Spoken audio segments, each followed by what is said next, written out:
Legend of Total War here with a new campaign series for Total War Warhammer. So as you can tell by the background here, we're going to be playing the Beastmen DLC today. And I just wanted to give a quick thanks to Creative Assembly for actually sending this DLC to me early access, which is always much appreciated. Okay, so before we get into the campaign, I thought I might take just a few moments to actually show you what units are going to be in the DLC, because I know that a lot of people have been complaining in regard to the price. And what I want to do is just try and give you as much information as possible so that you can decide whether or not you want to buy it. I'm not going to tell you that you should buy it or you shouldn't buy it. Just going to give you information and then you can make your own judgment from there. Okay, so these are the two legendary lords and then just a regular beast lord. So Kazrak the One Eye. Have a look at his stats. And also they're with their custom battles and online battles, they've now introduced, this is where we come in with the patch as well. You can now customize your lords, and you can choose what abilities they bring onto the battlefield, and it adjusts their costs accordingly, which I think was just a fucking brilliant idea. So I really think that's a good choice. If that does actually come through tomorrow, when the patch comes through, I think. And then there's Malagor the Dark Omen, who I think is just a brilliant general in regard to his magic. So we've got Viletide, which is, it's okay, it's just a little bit of an explosion. Devolve, this is going to be the new OP spell. I wouldn't be surprised if CA patched and nerfed this before tomorrow, because this is basically, think of this as Fate of Biuna, but with area of effect, like a big area of effect. If you use it against a big clump of enemies, it's very overpowered, and in my campaign, you better believe I'm going to be using Devolve a lot. Trader Kid, damage to single opponent. It also provides, some stat effects. Bray Scream, just a vortex, not vortex, just a spray attack. Not that interesting. That's not that interesting either. Savage Dominion, though, this is really interesting because you can spawn a Cygor. Now, here's the thing: if you can actually reduce Malagor's overall cost below the cost of an actual Cygor.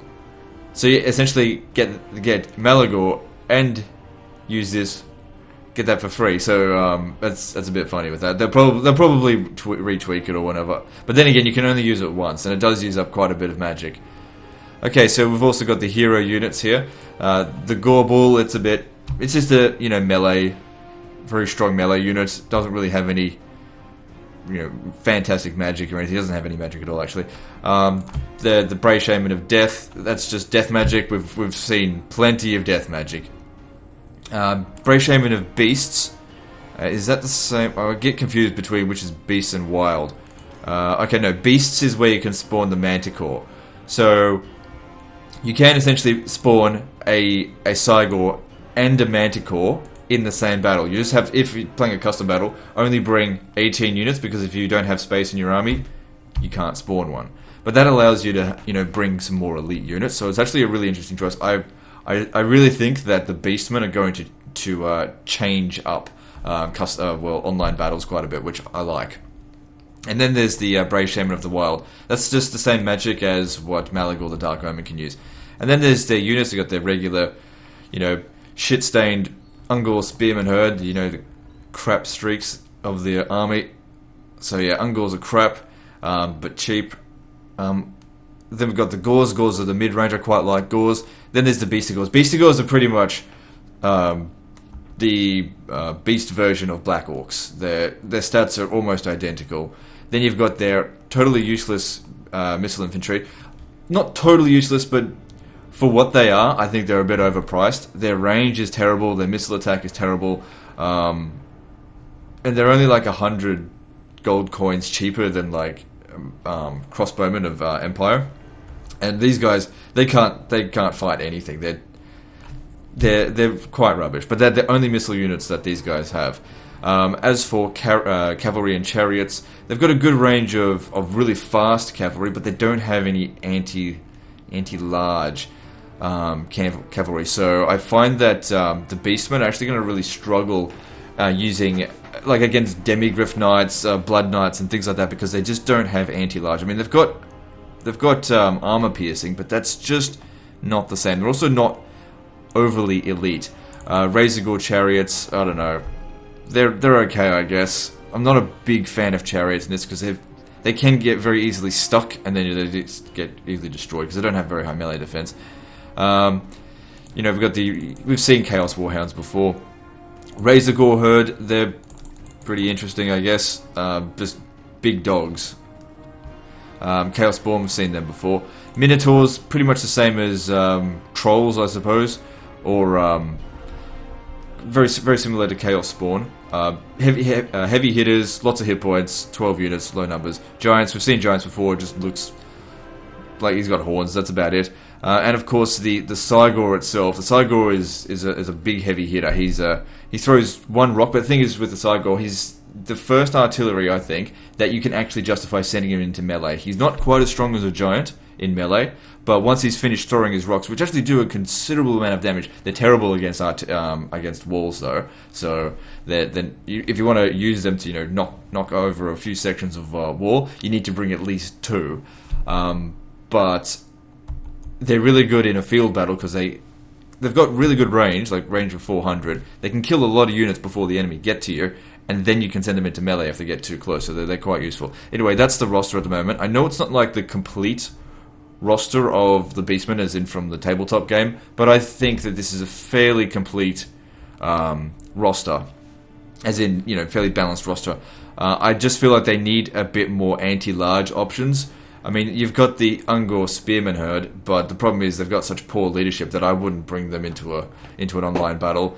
I think they need some cavalry that has a bit of anti-large in it. Anyway, let's get on with the campaign. Now, I'll do a bit of a review of the campaign before we get started. Also, there's I'll just go through the grand campaign stats as well. So, this is we've got a new. These guys are available now in the grand campaign. So, Kazrak One Eye and Malagor the Dark Omen both have different starting positions. So, depending on who you choose, determines where you start. So, Kazrak starts off in Estalia, whereas Malagor the Dark Omen is in the Badlands. Now, there is no difference, I think, to the tech tree or anything like that between this campaign and the Eye for an Eye campaign, which is what we're playing today. Now, as for this campaign, I've already played through it once.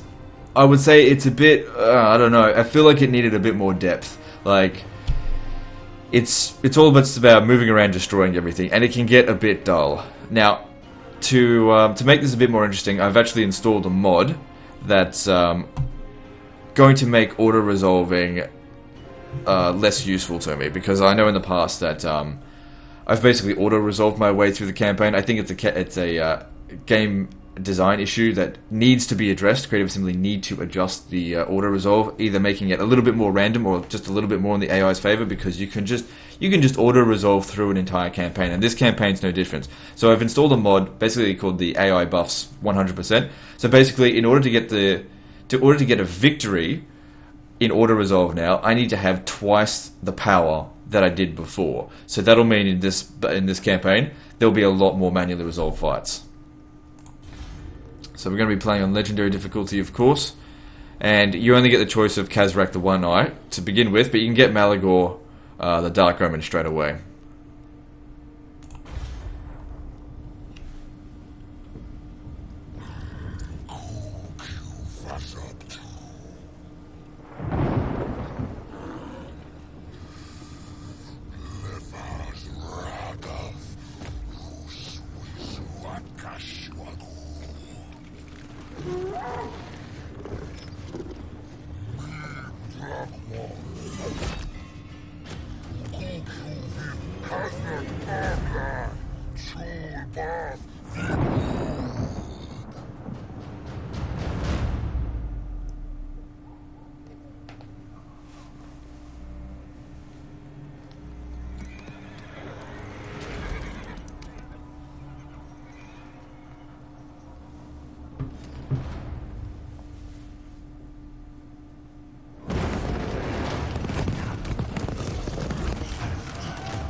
Although, just so you know, the Crave Assembly, they actually designed the Beastmen language, like from scratch. So I don't know what to think about that. I was just thinking, I don't really care, like if they speak English or beast garbage.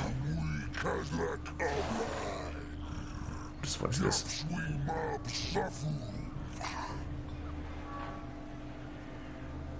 Mabas histag ak mabas wamu. Guith aren akasuagu. Had wusla dawak falugunke. Green skin guagu black pit. Kukshu ak mab taza had wusla. Had wusla dwifku whipshot fugu. Ha fagudat mas adugu. Kazak zawin.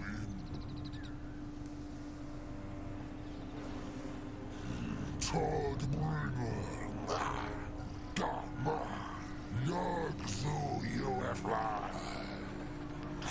Laksai Todd bringer zafu. Hard wusra. So ma.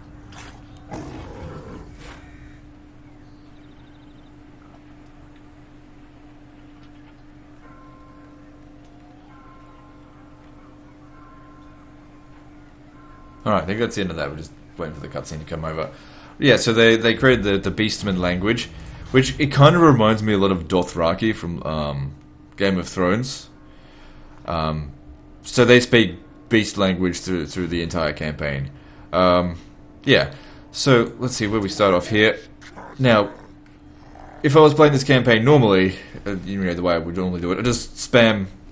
You could just spam Ungor Spearman Herd, legendary difficulty, easy difficulty, doesn't matter. Just spam them all and just auto-resolve your way through every situation. We can't do that necessarily on this. I mean, we will be able to auto-resolve some battles, but most of them probably will be manually resolved. Okay, now the technology works a bit differently as well. The more technology you research, the slower your research rate. I certainly don't want to speed up the research rate just yet. Let's just have a look, see what we need first. Raiding, we'll be doing a lot of raiding. Let's see. Casualty replenishment is probably not overly essential. So money is definitely going to be something we need a lot of, because the more money we have, or more favour, whatever, the better the troops we can get. And we're definitely going to need some good quality troops. But the thing is, it just takes a long time. Like, I'm not going to be able to show you on episode 1, like Cygors, for example. I'm just not going to be able to get them on episode 1. It just takes a bit of time. That's quite useful as well. So I think I'm going to go with... let me see, where's the growth one? There's one here in here for growth. There it is. Alright, we're going to go for that one first, because growth is very important. Alright, so let's have a look here. So we start off with a mission. We should definitely do it. So the first chapter objective is to destroy the faction of Karaberg. So Karaberg has 7 regions, and we're already considered just as strong as them, so they can't actually be really that strong. All right, where are their? Okay, that's their main city there. Just wondering where we should hit first, because if we attack there, then we obviously have to lay siege. We've got 10 units. They've got 8. Obviously, it would be easier to hit there. We'll have to probably fight it manually, which obviously means dealing with things. We don't really have an army suited for fighting a settlement right now, as in a walled settlement, not just yet. Also, another thing with these guys is that they can only raise settlement. They can't sack. All right, we're gonna need to hire a new lord right away. I want to hire Malagor the Dark Omen, but I don't want to hire him here because I want to be able to make use of him in the battle. And wherever we hire him, he's not going to have any movement points after that. So let's get him in here. Only takes up 2 growth. Ah, you piece of shit. He's not going to show up to the battle now. It doesn't matter. It just would have given him some experience. Alright, so you can see here with the auto resolve, it still it's in our favor, but not by a huge margin because of the mod that we've got on. So with this here, I mean, I could auto-resolve this, but this is what I'm talking about with, you know, actually making an incentive for fighting it manually. I will take more casualties if I do this auto-resolve than I will manually, so I'm actually going to fight it manually. I got a bit of a reputation with the later Total Wars as being Legend of Total Auto-Resolve, which I think is a bit... It's not true. I want to fight the battles manually, but I will... If given 2 choices, I will choose the better of the 2 choices, regardless of whether or not it's more fun or not. That's just the way I roll. So we've put ourselves a bit of a handicap to make sure that I fight the battles manually more often now, because there's actually incentive. It was more like it's incentive not to auto-resolve, because it can get very punishing. Alright, so... let's see here. Now, we've got missile superiority, so we should definitely make use of that.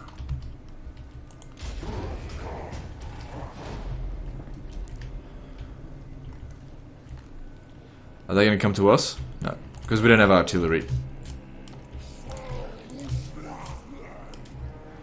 I really should use the ult move more often. I'm just not used to it, even though it's been around for bloody years now. I'm still used to playing Medieval 2 style, just moving things in individual lots.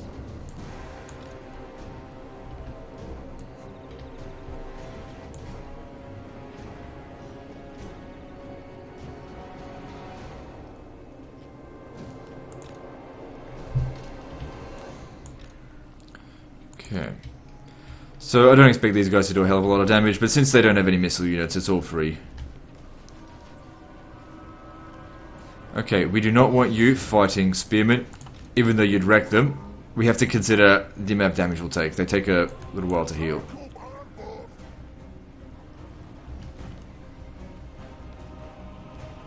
It doesn't actually matter if these guys take a little bit of damage, so I might actually just leave them there.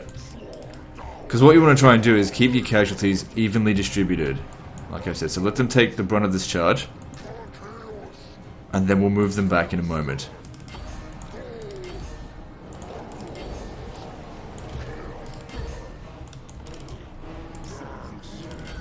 Okay, move them back now, because we wanted them to take a little bit of damage, so that, you know, when we do have to recover, they've got a part of that.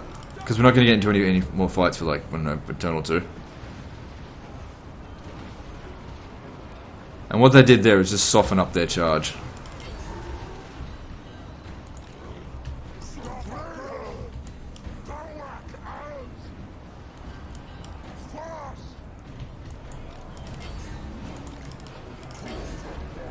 Another issue with auto replenishment, you know, fighting battles in a weird way just to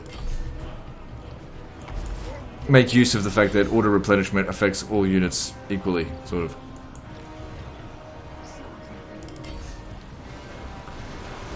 So let's watch these guys in action. We can do that for the first few battles because there's not much going on in this one.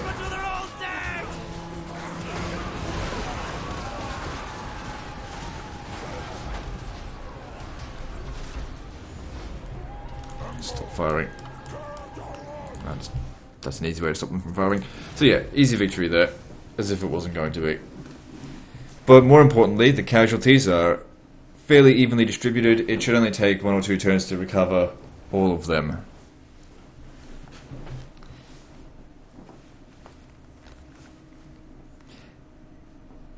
Now, another thing with this campaign is that it's really hard to make money at first because all the settlements are like level 1. It's actually kind of in our favor. Look, that's crap.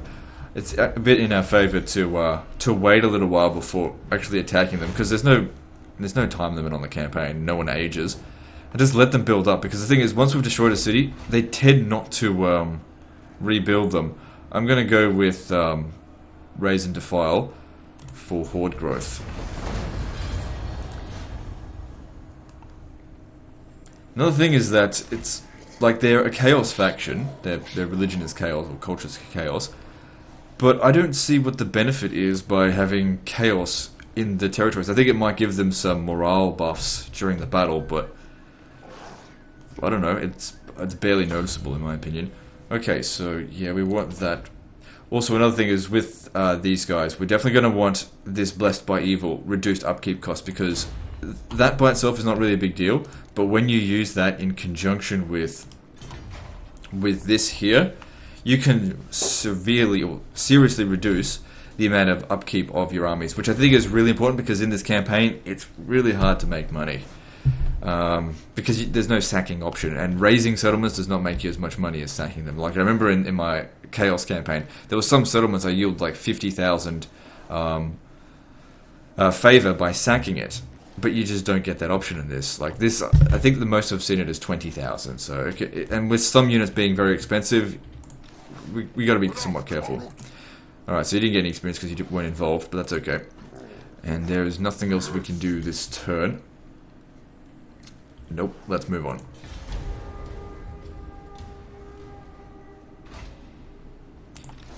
All right, if we went after him, which we could, but I might just wait. He's not going to come after us. He's not recruiting, and I need to recruit a few more troops.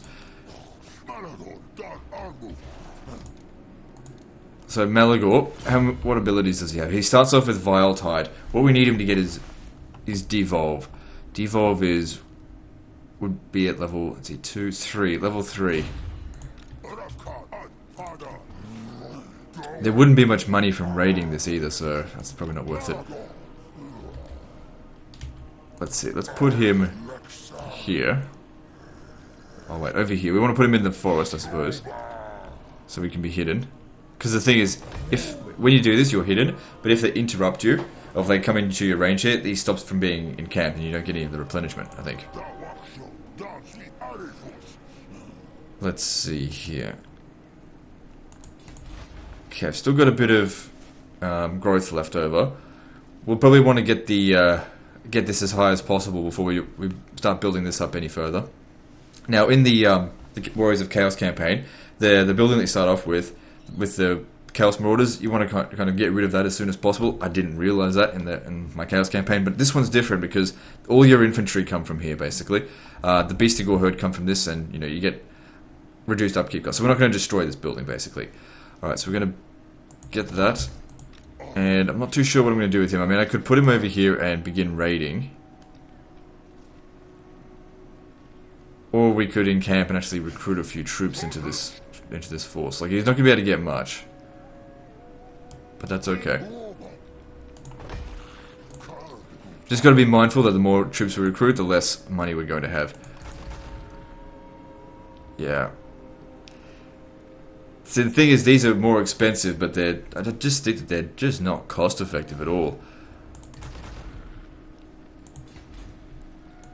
Okay, that's probably all we're going to be able to afford for the time being. We'll be able to make the attack next turn if they stay there.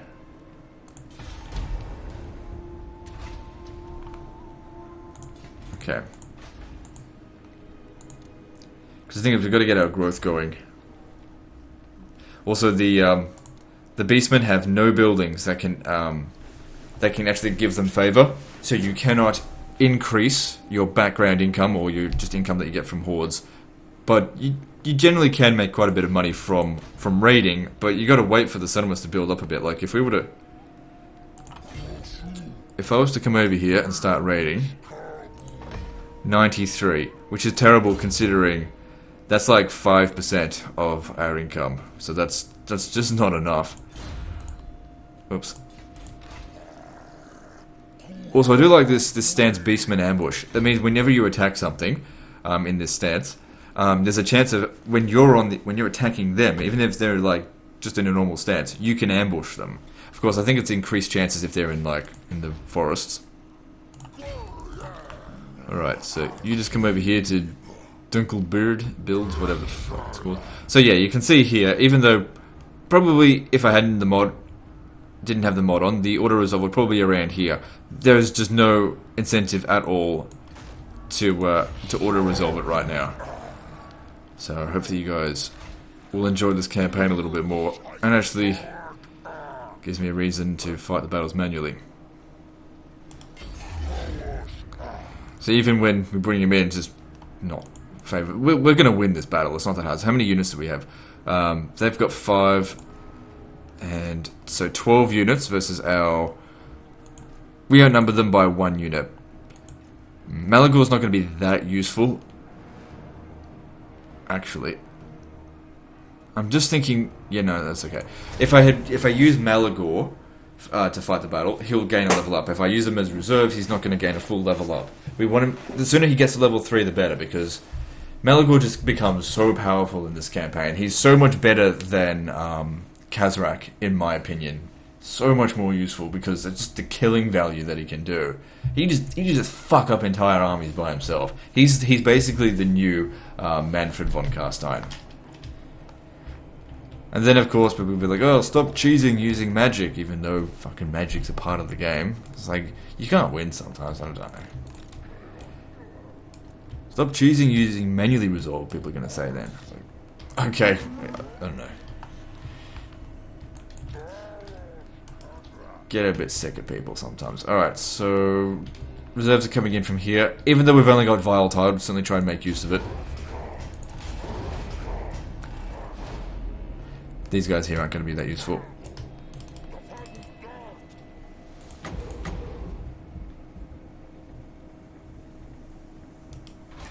Oops.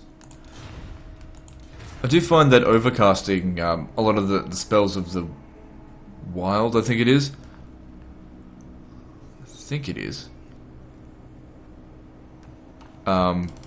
Overcharging them, overcasting them can actually be quite effective. Alright, are they just going to take a defensive position? Alright, that's fine. We're just going to wait for our reserves to come in then.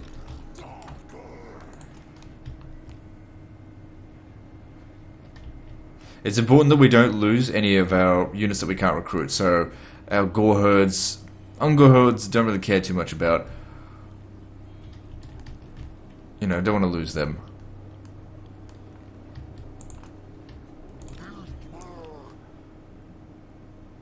Let's see, let's reorganize this. Let's get our lines set up. I don't really care if, you know, they're not on either side. I don't really care if one flank is stronger than the other. We're just going to bomb rush them anyway.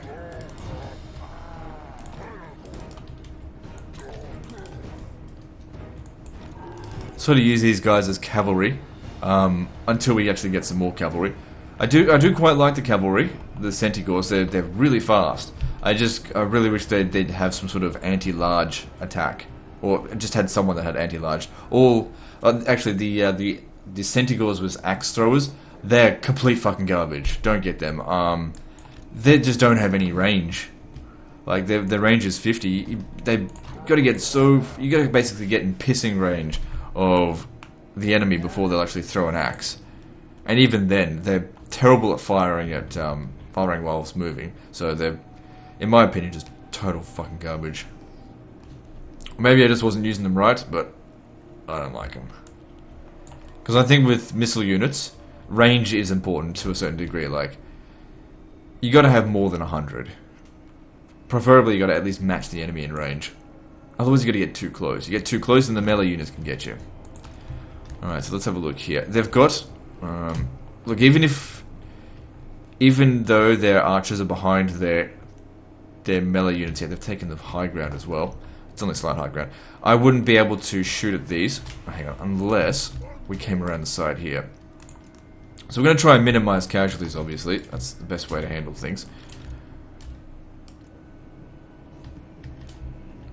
Just try and find weak spots before we make an all-out charge. If they're going to be defensive, it gives us the opportunity to find weak spots. We're also going to want to come at them from all sides. defensive enemy is a stupid one, in my opinion.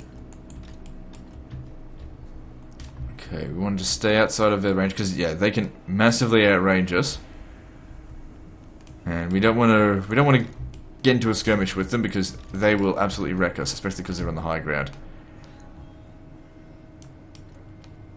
If we can get them off the high ground and get them to charge at us, that would be even better. They're hiding in the forest. Are they coming at us? Shit. Clever bitches. They're doing the same thing to me.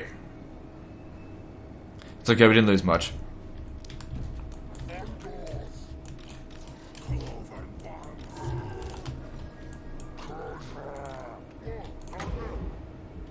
I can't see where they are. Get them out of this forest.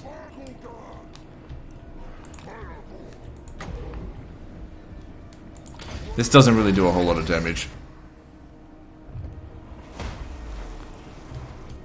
Can't see how much because it's on goddamn legendary difficulty and... Okay, while they're shooting, we can come in on the flanks here. It's not going very well to begin with, but we'll turn it around.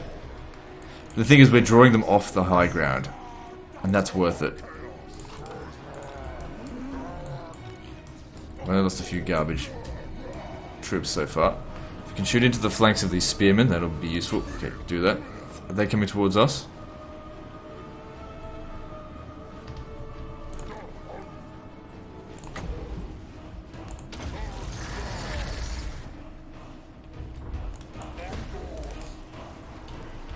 Okay, pull back. We've done more damage to them than they have to us so far, I think, now.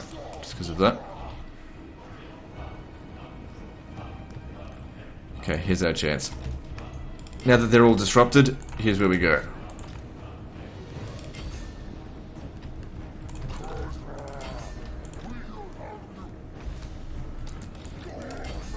Oh god, sometimes these control move things can be very awkward.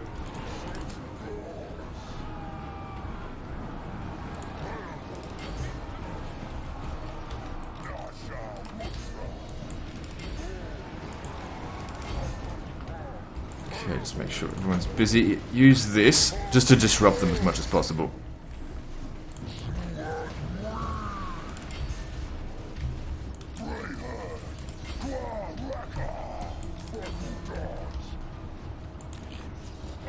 Okay, where are you?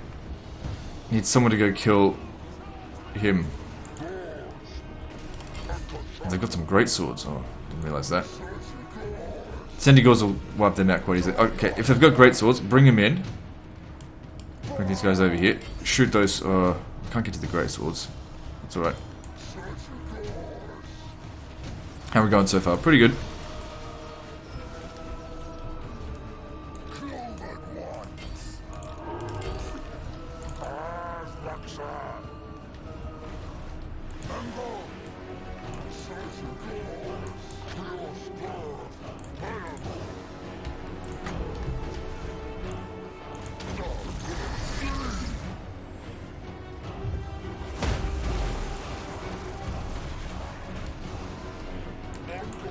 Okay, just let them handle this. We need to get over here.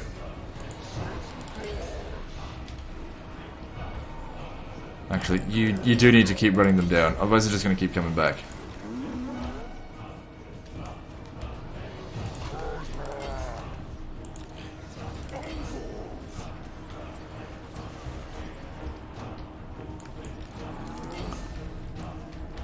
We haven't actually lost any Minotaurs just yet, or Minotaurs, or however it's goddamn well pronounced. He's getting a bit damaged, I'm going to pull him out. He's not a melee fighter, Malagor.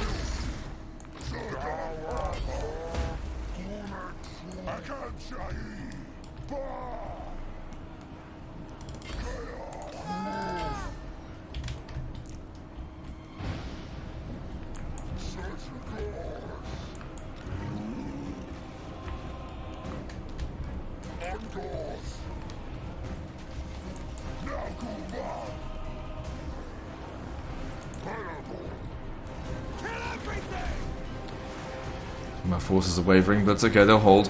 Well, if they don't hold, it doesn't matter, because we've almost won the battle. As long as they don't get wiped out. We'll obviously need a bit of time to recover after this.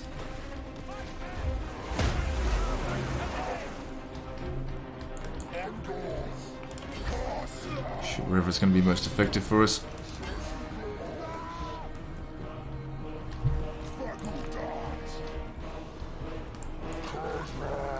Kazrak's almost killed this guy. Kazrak's sort of like the Beastmen version of Grimgor. Very strong melee fighter.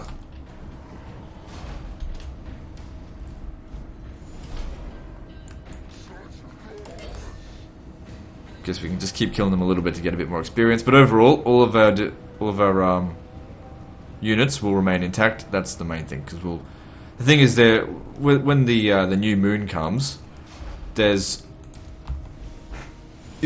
always 4 options, and one of them is usually to improve your replenishment rates. Now that battle was important to fight because it got rid of their army, so there'll be a little while to get that back up. Especially because I think they start off with that unit there, and I don't think they're going to be able to recruit another one for quite some time. Good amount of loot as well.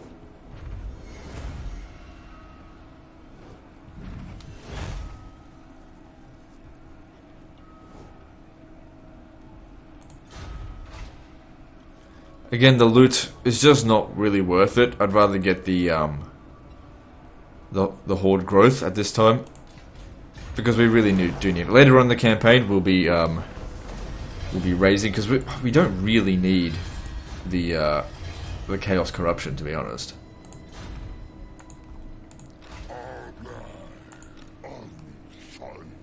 Okay, you can still encamp. Now I could actually transfer all my units over to him. No, I can't. It's alright. Okay, so yeah, we want Blessed by Evil with him because that'll reduce our upkeep costs. Which at first doesn't seem like very much, but it really will start to add up. Okay, now if we recruit any more units, we're not going to be making any money.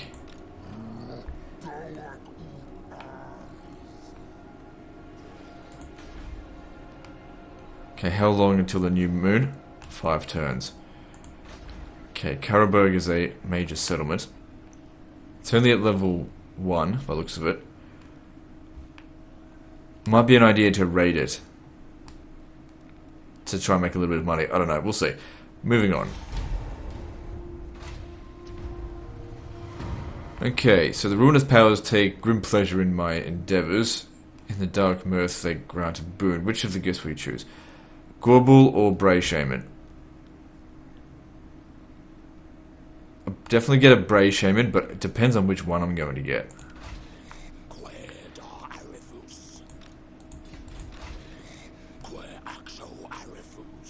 Beasts. Okay. Which one's that? Okay, good. He'll travel with him. Problem though is that you know, it's affected our income because we don't start off with much money. We just don't have much ways of making money. It's okay. Come down over here a little bit. Let's have a look. Okay, now if we were to raid, we can make, ooh, look at that, 112. That's so useful. Oh, also, you know, they can get Bray herds, but to be honest, the Bray herds, they can be a bit annoying because if you send them off to take a settlement, then the settlement gets destroyed, and then, well, then you can't do it, and that deprives you of money, and that's really your only way of making decent cash. So I usually send Bray herds against enemy armies in this, or actually have them try to reinforce. We're not going to be able to get any Bray herds just yet because we just don't have enough troops. Maybe that is something I should do.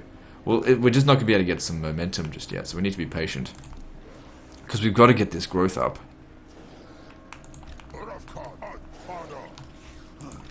Now here's the thing, we could improve this with one of the growth to reduce our upkeep of Ungor units.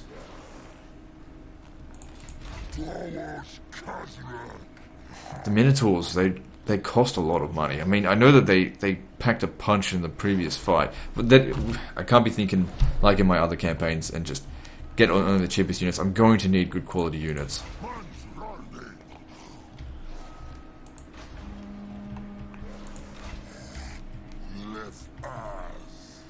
That's not even worth raiding. At least with this we can recover some troops.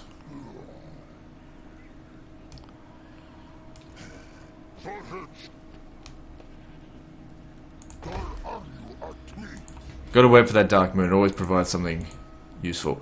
Alright, I guess we can take this opportunity to build more stuff. I think it's important that we get the growth in there. See, it's growing slowly. That's why we had to get it first. Otherwise, you know, if you recruit at 40 turns in, then you're going to start scratch from that point. We'll probably have to lay the crack down on them at some point. What if you were to raid? Ooh, you can make 26. It's just, raiding can be so worthless at the beginning of this. Alright, moving on. But they've got no armies, and we're only at war with them. We're not at war with the followers of Ulrich, so we're okay for the time being. And if they pop an army up over here, we'll just go and smash it. But yeah, for the time being, we just can't really do anything else. I might disband them at some point because they're just not cost effective. I don't know. Sometimes it's good to have a little bit of missile support.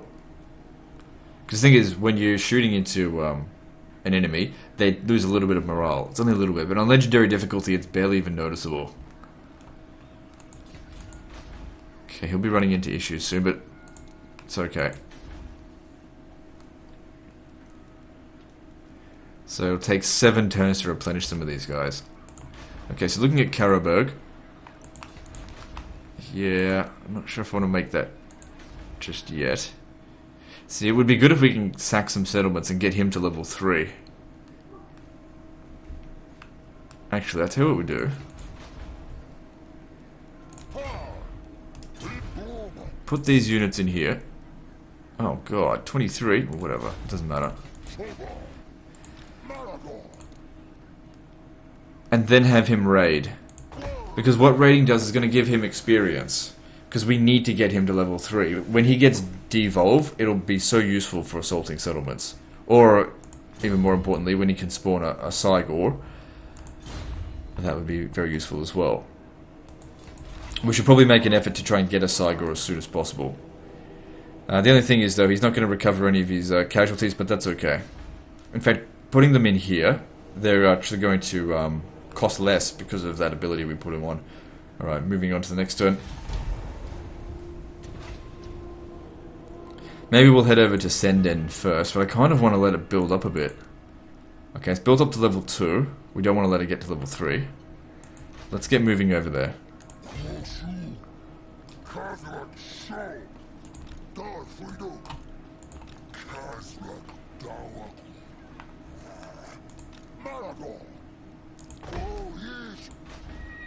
So yeah, I just want them to build it up because they... Or it would even be better if they came and re-establish the colonies here, because we're not at any stage where we can just launch a full-scale invasion of Mindenland. We need to improve our hordes, and that takes time.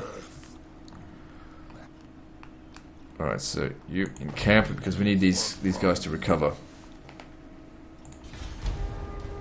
Oh, oops, I put Mallegal the Dark Roman on it. It's alright.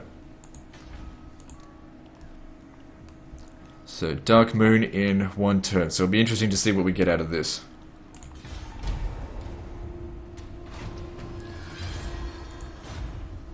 Okay, so Morsleeb is Ascendant, blah blah blah.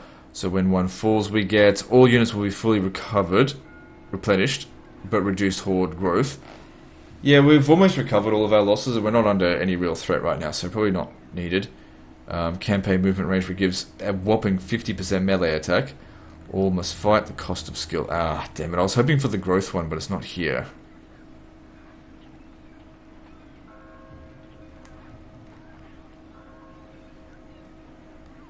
Well, we're not going to be recruiting anymore because we haven't got any money at the moment. No, that's terrible. So it just reduces our campaign movement, which is a bit risky, but that's okay, I'll go with that for the time being. Now, because we've got all that extra attack, we should make our attack on send, and we might even be able to auto-resolve this one. Yeah, this is... because of all of our extra stats. Probably would be better to auto-resolve this one.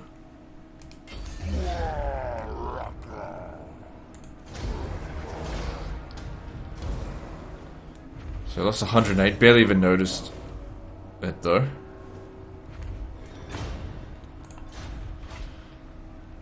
Okay, now we're making a little bit more money from it. I mean, yeah, the growth is good, but we will be severely limited by money if we don't get some. This is sort of like our only way to make some cash.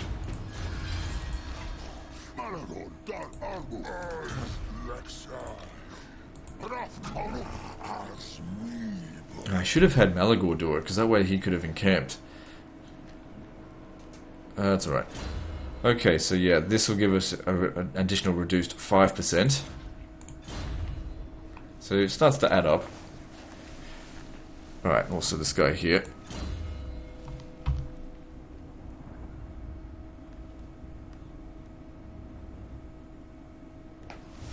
That's useful. Because that just doesn't affect... Oh, but that's only if they... I don't know if that's if they deploy or not. I'm not sure. Because it would be good if they saved money. I might grab that before going down this way here.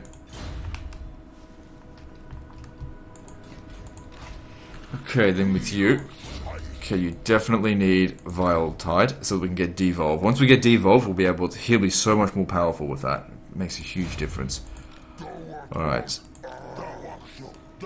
Okay, we also finished a tech. We need Hive of Pestilence for that extra growth. All that glorious growth will really come in handy. Alright, now what? What do we do now? Well, we're raiding sort of pointlessly, but the thing is, there's no downside to it, really. Apart from being a little bit tired. I guess, that's alright. Moving on.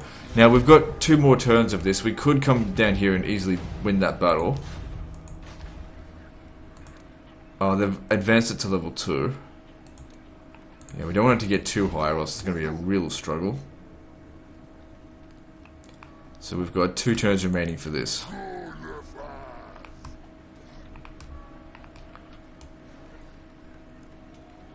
Oh, we'll have to lay siege. We won't be able to do it with this. Because with this army here, we'll probably have to lay siege for 2 turns.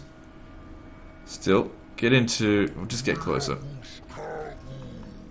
Also, another thing, the Beastmen don't have the Force March option.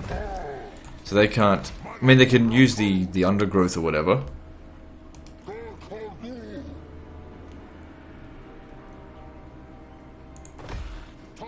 Oh, that's right. We've put you on raid for a reason, so that you keep getting experience. So he's close to level 3 now.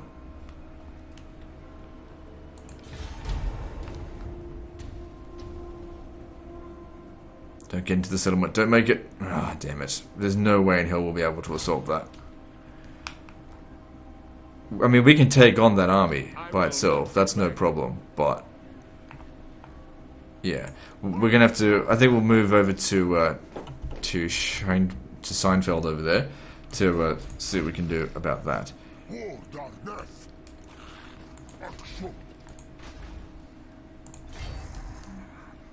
Just gotta make sure I've got enough movement to actually encamp. Gotta keep our recovery nice and strong. We've almost fully recovered, but yeah, assaulting that right now would be suicide. Okay, so we've got a bit of growth. We could get this. That requires... oh no, this here. So that way we can get Ungor Herd. Ungor Spearman Herd with shields. But I still want to go up this chain here just for all that horde growth, and plus we just need it. Now the first building I want to get, I think, should be where's almost Cygors? This see, you need to get to level 5 anyway. We need Cygors. They're just too awesome to not use.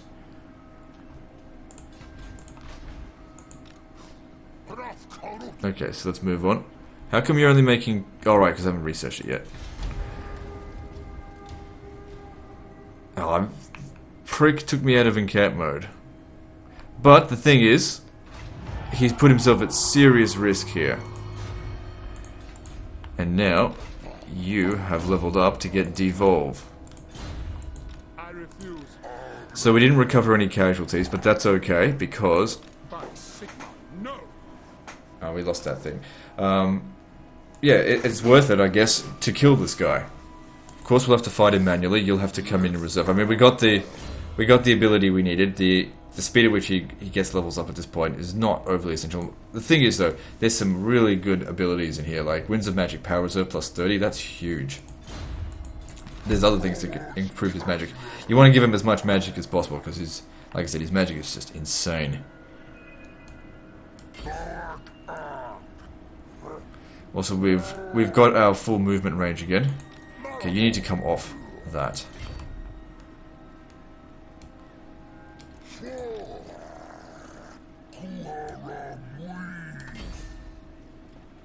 And he's on force march as well. Okay, just because here's the thing: whenever I see, oh crap, the balance of power's not in my favor, I think, oh shit, should I really fight this? But then I realize, oh, I've got that mod on. It's okay. All right, so let's have a look here. Banner of Rage. I don't think that's really a big deal, but okay. So this is pretty much identical to the army that we fought before. We didn't get a ambush chance on them. I think on legendary difficulty, it's severely reduced chances of that happening, but that's okay.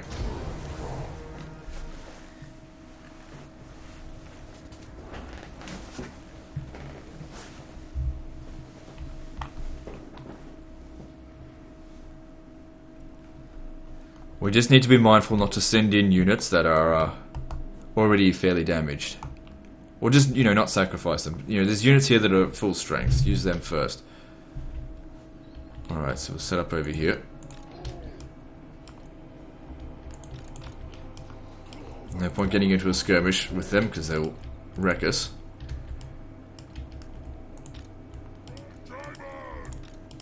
We don't want to use his magic, because save it for, what's his face? And you'll see, when we use it on them on this one, oh, it's just unbelievably powerful.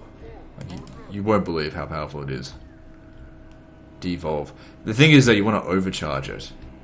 Overcharging it's really more efficient. I mean, you might end up doing a bit of damage to him, but see, that lasts for 11 seconds, but if you overcharge it, it lasts for 22 seconds, and it only costs a little bit of extra magic. So it's really quite valuable. Alright, so we need to wait for him to get over here. Malagor's definitely going to be our man for this campaign.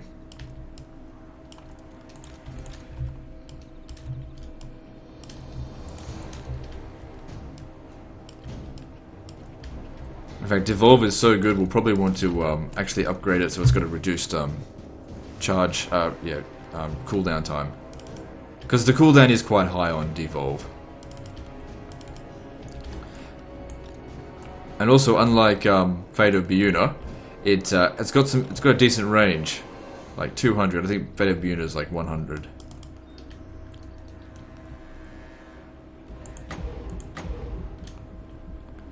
Okay, gotta get in fairly close.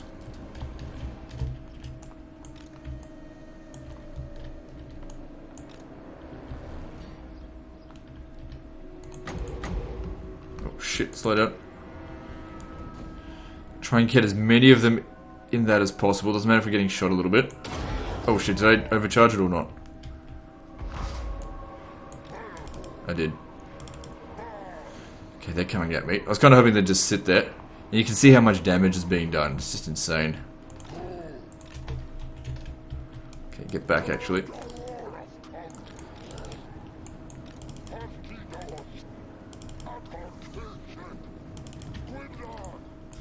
Since we've got the magic, we'll just utilize it, because otherwise we're just going to take too much. Look at that! Holy crap! How many units got absolutely smashed in that? Okay, get way back, because we should be a lot faster than them. So basically, this is our way of skirmishing. But we've got to wait 45 seconds before we can use it again. Like I said, it's got a fairly hefty cooldown.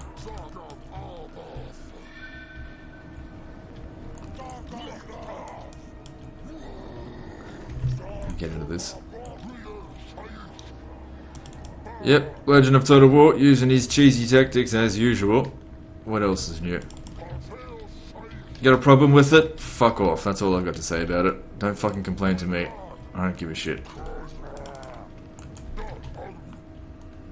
Anything that can keep my boys alive and kill the enemy, gonna do it. Oh, Legend, fight the battle properly, you bitch.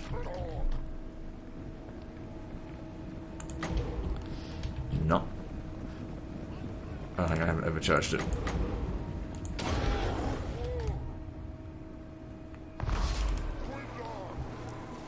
Doesn't do very much damage to individual targets, but 1, 2, 3, 4, 5, 6 units there wiped out pretty much with 32 magic.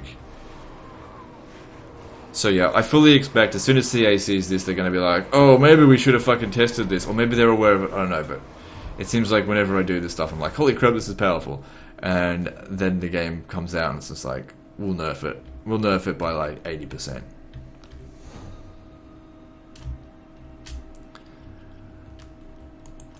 So yeah, their crossbowmen have been wiped out so much that I can actually justify going into a skirmish with these guys now. Or we could just wait. Why not? We've got the magic for it. Only a fool doesn't use all the tools at his disposal to gain a great victory. If we can keep our boys alive, then that's what we gotta do.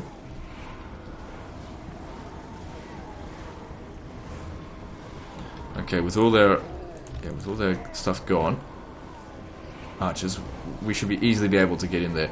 How badly do we smash their greatswords? Completely. Yeah, I have no doubt that this is going to get nerfed.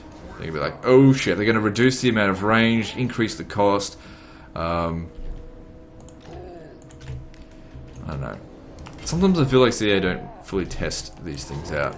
Or maybe they like send it out to us YouTubers early access so we can test it out for them. Which I don't mind, I've got no problem doing that.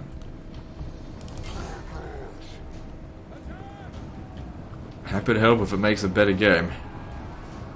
That's my only concern. That's only ever been my concern. Just make a fucking better Total War game. Oh yeah, probably should have had them run after the... Oh, that guy's dead anyway.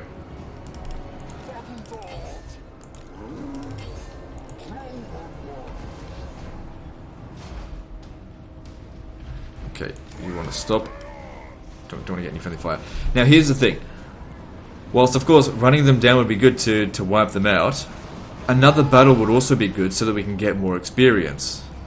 So let's just keep that in mind. Don't get me wrong, let's absolutely smash them. But not 100% smash them, if that makes sense. Like for example, let those spearmen go.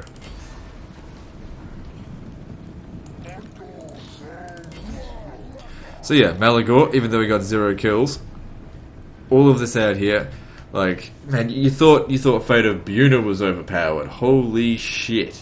This is like Fate of Buna on steroids.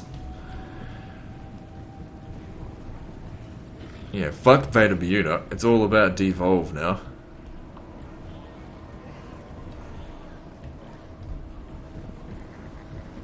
Enemy Lord's dead. Alright, that's all I wanted. Okay, we're just about on an hour here. So I lost 14 men. I mean, say what you want about cheesy magic tactics, but I lost 14 beastmen. That's a good result. I actually do hope the army is still alive, because, like I said, I want to fight them again. Okay, so devour captives or sacrifice captives. So we lose bestial rage by doing that, but we get a tiny amount of money. Or we could kill them. I don't really want to do that. 2% is not very much. I'd rather take the money. He's still alive. Wait, no, we definitely killed him. Okay, good. So, who wants to gain the level up? Let's have a look. So, what are we going to... Oh, yeah, you definitely need Blessed by Evil. Okay, we could probably justify, because of that, a couple more troops into this army. Obviously, you're a little bit damaged, but I think you should make the attack, Malagor, because you just proved yourself so worthy in that fight. He's my new favourite.